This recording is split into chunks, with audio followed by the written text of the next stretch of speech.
The armored car crashed on a street in Miami, spilling its money all over the place. And 11-year-old Herbert Tarvin picked up 85 cents, which he quickly turned into the Miami-Dade police. He said that he had to do the right thing and turn the money in because it doesn't belong to me. He wasn't the only one that turned in money from that crash.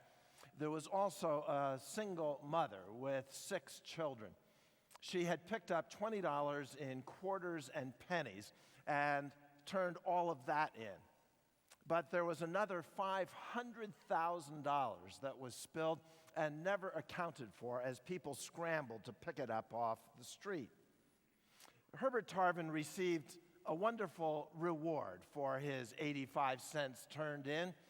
It was a reward that went to his family and to his fellow 6th grade classmates at St. Francis Xavier Catholic School. And that is that they were all given a free trip on Southwest Airlines to Orlando and a free day at Walt Disney World. And I love it when a story comes out like that because, well, not all stories of doing the right thing come out with a happy ending. There certainly isn't a very happy ending to the story of King Saul and David in 1 Samuel 22 when they were in the land of Nob. Saul was rapidly deteriorating as the king of Israel. He had been chosen by God, but he had distanced himself from God. He began humbly, but he ruled arrogantly. He was supposed to be a servant of the people, but he ended up enslaving the people, and he became a dictator. Now Saul heard that David and his men had been discovered, and Saul, spear in hand, was seated under the tamarisk tree on the hill at Gibeah with all his officials standing around him. Saul said to them, "Listen, men of Benjamin, will the son of Jesse give all of you fields and vineyards? Will he make all of you commanders of thousands and commanders of hundreds? Is that why you have all conspired against me? No one tells me when my son makes a covenant with the son of Jesse. None of you is concerned about me or tells me that my son has incited my servant to lie and wait for me as he does today." But Doeg, the Edomite, who was standing with Saul's officials, said, "I saw the son of Jesse come to Ahimelech, son of Ahitub at Nob. Ahimelech inquired of the Lord for him. He also gave him provisions and the sword of Goliath the Philistine." Then the king sent for the priest Ahimelech, son of Ahitub, and his father's whole family, who were the priests at Nob. And they all came to the king. Saul said, "Listen now, son of Ahitub." "Yes, my lord," he answered. Saul said to him, "Why have you conspired against me, you and the son of Jesse, giving him bread and a sword and inquiring of God for him, so that he has rebelled against me and lies in wait for me as he does today?" So Saul was paranoid. He assumed that everyone was against him. He imagined all kinds of conspiracies that in reality weren't going on. And he accused those who were closest to him and most faithful to him of being traitors, as if they were trying to dethrone him. The king had heard a rumor about the whereabouts of David. He had put out a contract, a hit on David's life. And so when he heard the rumor, he sat down under a tree outside of the royal palace in his hometown of Gibeah. He held a spear in his hand, and he gathered around him the leaders of the court and the leaders of Israel. And he gave a speech that is worthy of a deranged dictator speaking at the General Assembly of the United Nations in New York. Saul asked why they had all turned against him. Why were they all loyal to David? And it was one of those questions that really couldn't be answered because they hadn't turned against him and they weren't loyal to David in opposition to their king. And since no one could answer this impossible question, he offered an answer for himself. He said, "The reason that you are doing it is because you think that he is going to make you all high-ranking officers in his army. that he is going to give you land and spoils of war, and therefore you have switched allegiance. But he had jumped to all kinds of conclusions. He had done what people do, unfortunately, in every generation, and that is when they want things to go a certain way, they imagine all kinds of stuff that simply is not true and choose to believe fiction over fact. And if you don't see that, all you need to do is open more of the email that is forwarded to you that tells all kinds of stories of what is supposedly going on. Saul was the king of the country, and yet he whined as if he were a self-centered little 2-year-old. Is that why you have all conspired against me? No one tells me. None of you is concerned about me. None of you tells me. And the saddest part of all of this was he believed it. Everyone was silent. They had been attacked by their own leader.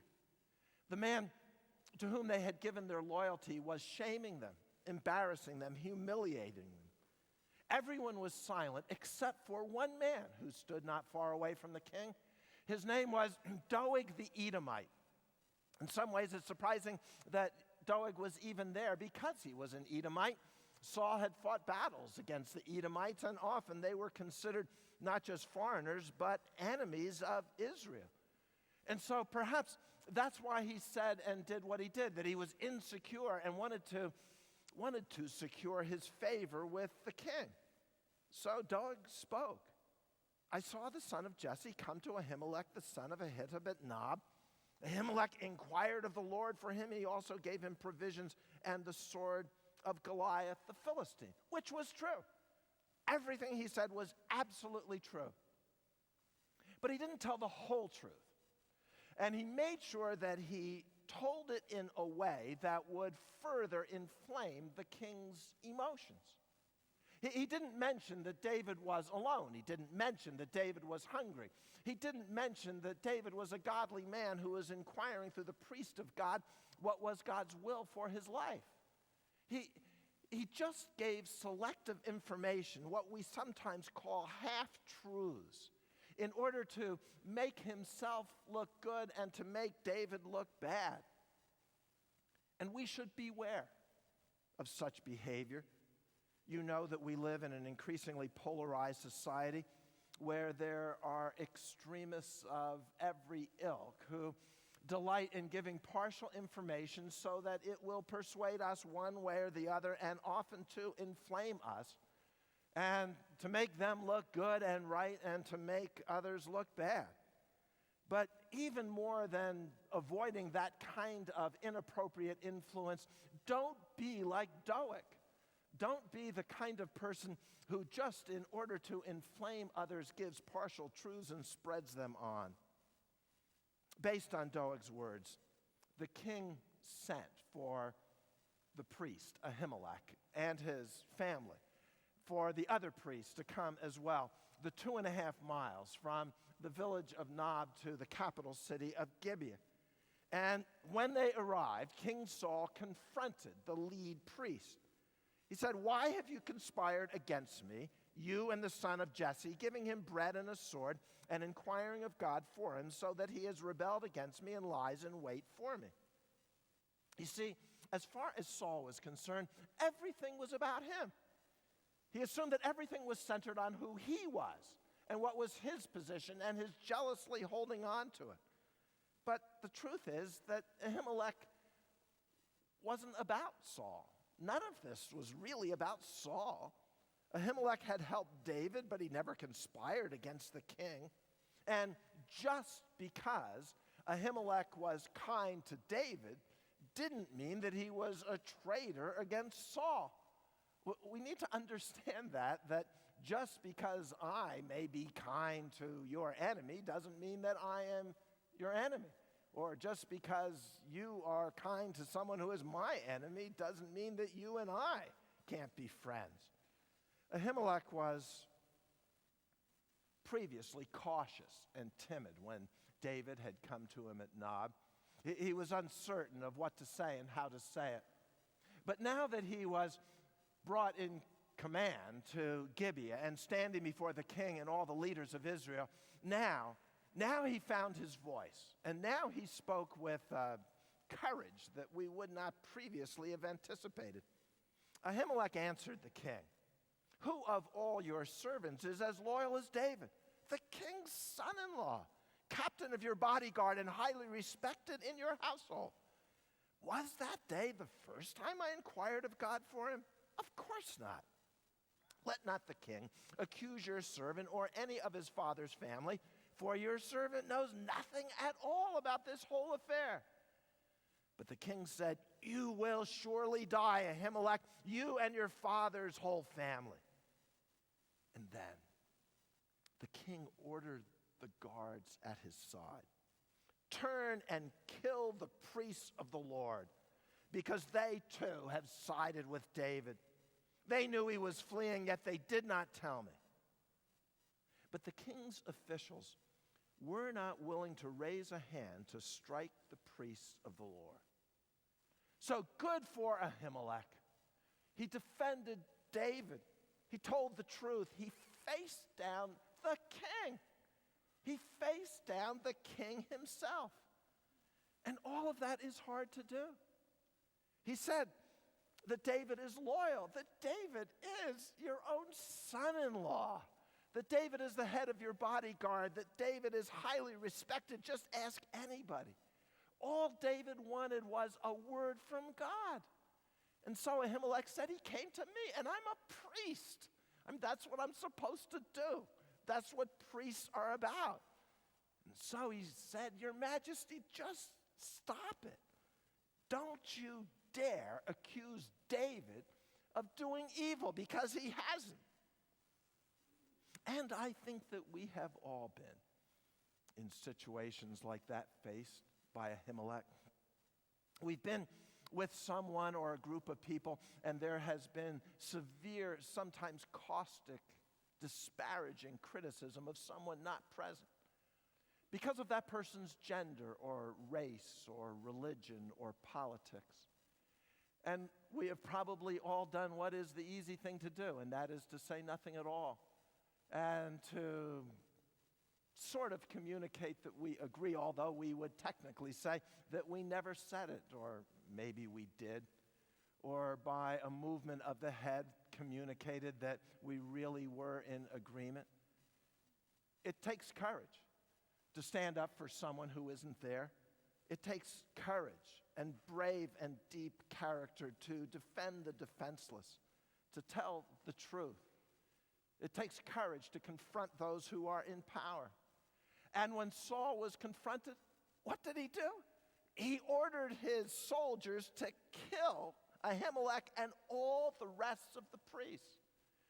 Saul had turned to pure evil, out of control, vicious.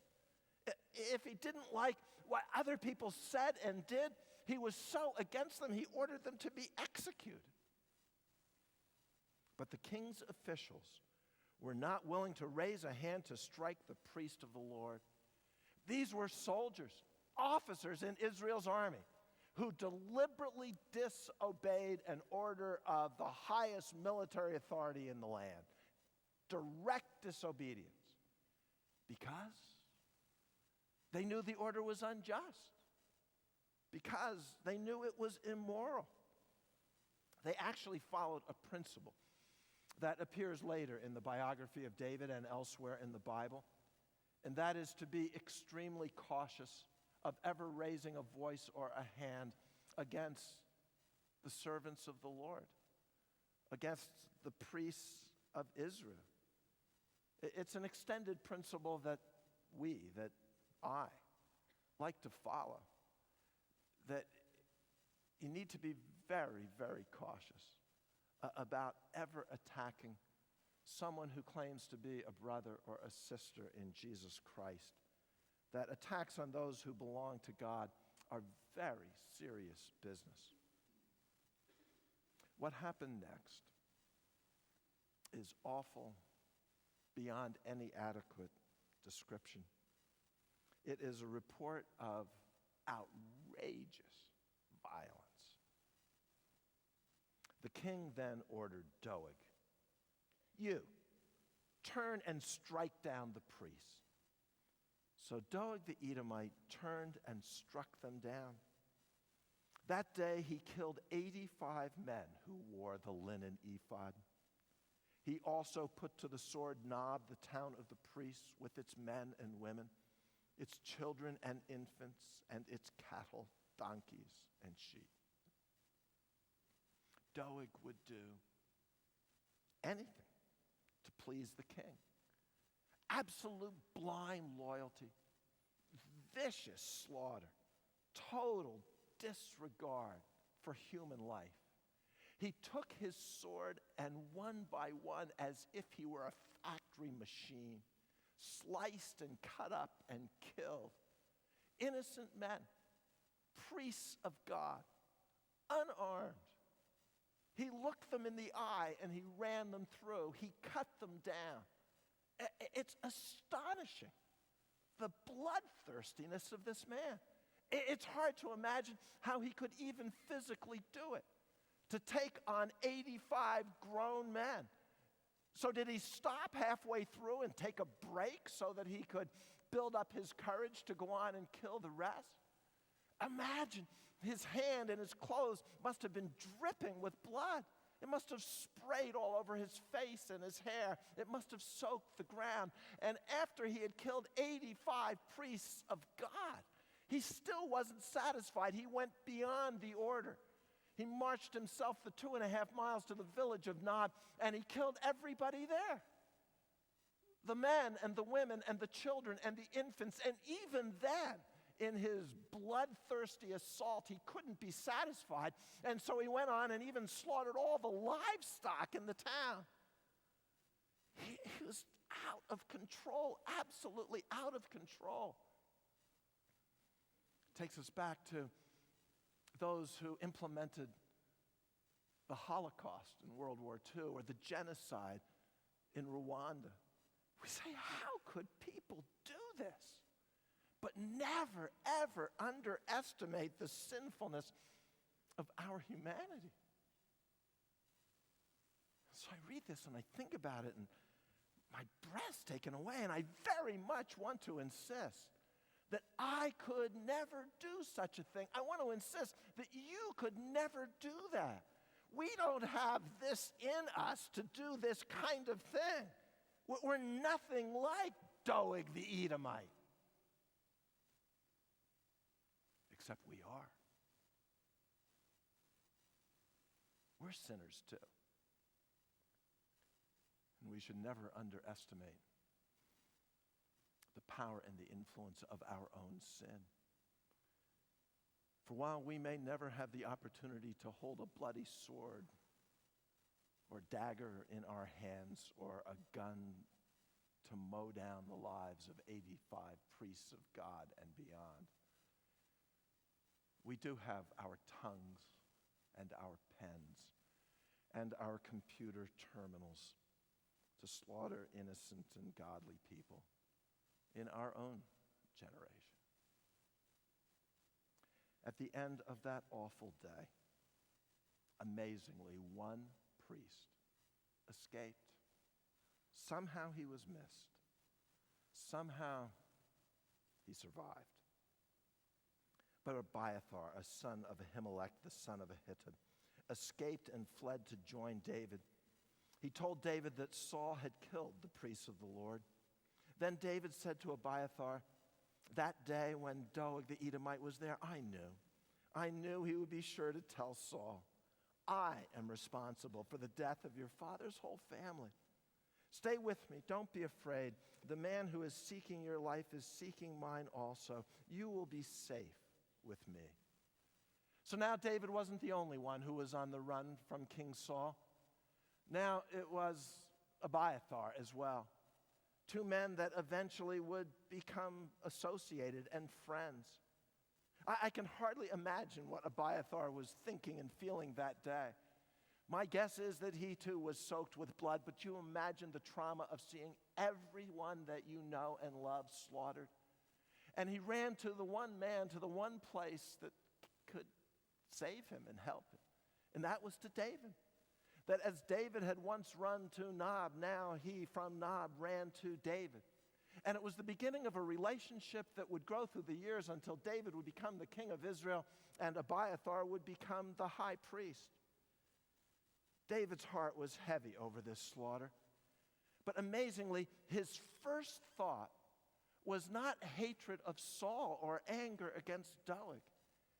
David's first thought was to blame himself. He wasn't even there.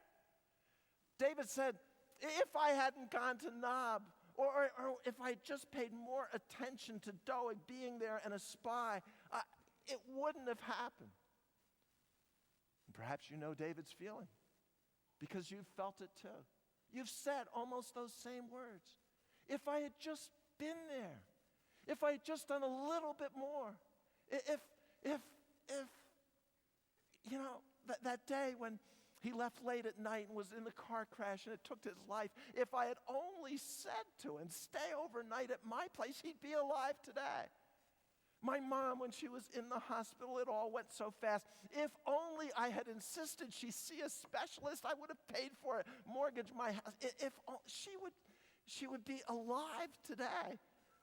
The person that I cared about, that left the company, that left the church, that moved out of the neighborhood, that is so distant because of the way I said something or what I said. If I could only take those words back, if I could only explain, if I could only do that yesterday all over again. So yeah, we know. We know what it's like to blame ourselves because of what we did or didn't do yesterday. That even though you meant well, though, perhaps today is the day to stop the blaming over what happened. The truth that the slaughter of the priests of Nob wasn't David's fault. So blame Saul, blame Doeg, blame even the high priest, Ahimelech, for confronting Saul, but don't blame David. Oh, it isn't that he couldn't have done things differently. Everybody can always do things differently, but he shouldn't have blamed and beat himself up over what happened. Probably you know the story of Oskar Schindler, who was a member of the Nazi Party and a businessman during World War II. He had enamelware and munitions factories in Poland and in Czechoslovakia. And he was able to get very cheap, essentially slave labor, Jews that were assigned to him by the government. And he increasingly had a heart for those whom he understood were being sent to death camps. And so he did everything that he could to protect them. He signed affidavits insisting that unskilled workers were actually skilled workers. He said that children had to work in the factory because their hands were small enough to get into the shell casing and to polish them so that they would be adequate weapons. He documented that those that were disabled and really not productive in a factory were highly productive. He who was rich actually became so poverty-stricken that he eventually went on welfare and died as a welfare client, penniless in a hospital. But Oskar Schindler saved 1,200 Jews from the concentration camp and from the gas chambers. So now he's a hero. In Israel, he is called a righteous Gentile. He's highly honored. And perhaps you have seen Steven Spielberg's movie called Schindler's List that won the Best Picture Oscar Award for 1993. If you've seen the movie, maybe you recall a scene in which Oskar Schindler regrets that he didn't do more. He's distraught that he didn't spend more time, that he didn't give more money, that he didn't make a greater sacrifice. But the truth is that Schindler didn't need to blame himself or beat himself up. What he did was heroic. And the truth is that David wasn't responsible for the sins of Saul and Doeg that slaughtered those priests and the people of Nob. And the truth is that you may have regrets about yesterday over things that you were not responsible for. And so there comes a time to seek and to accept forgiveness and to move on from the tragedies of yesterday and into tomorrow. This is not an easy Bible story. David did nothing wrong. Ahimelech, the priest, frankly, he did everything right. The people of Nob were innocent, and they died in an indescribable tragedy. Because you see, doing the right thing does not always have an immediate and happy ending. So as Christians, we commit ourselves to obedience to God and to doing what is right, not because of the outcome.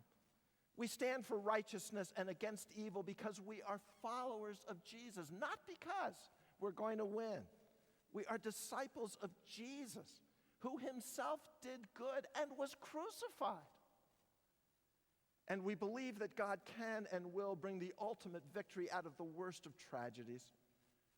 This is not to excuse sin or evil, but it is to say that the God of Israel used the horrors of this story so that the surviving priest became the leader of the priests, and David became the king of Israel, and Saul was overthrown. And we say that David's God is our God, and that we will be faithful to him for his sake. That as followers of Jesus, we will do what is right even when others do what is wrong. That we will love and that we will serve God, not because of the outcome, but because of God himself. Lord, give to us the wisdom and the courage. Give to us the follow-through of the commitment as disciples of Jesus Christ to do what is right for your sake and not because of the outcome that we get. All in Jesus' name.